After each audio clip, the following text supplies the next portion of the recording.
ಜಾತ್ಯತೀತ ಪ್ರಜಾಸತ್ತಾತ್ಮಕ ಗಣರಾಜ್ಯವನ್ನಾಗಿ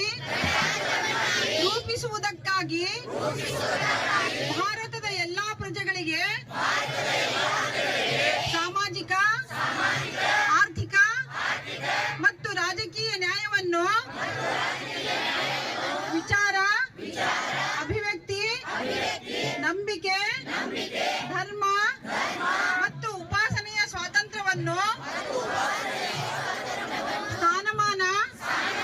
ಮತ್ತು ಅವಕಾಶಗಳ ಸಮಾನತೆಯನ್ನು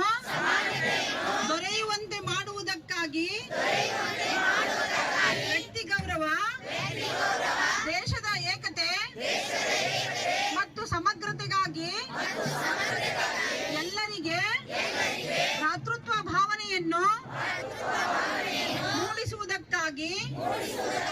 ದೃಢ ಸಂಕಲ್ಪ ಮಾಡಿ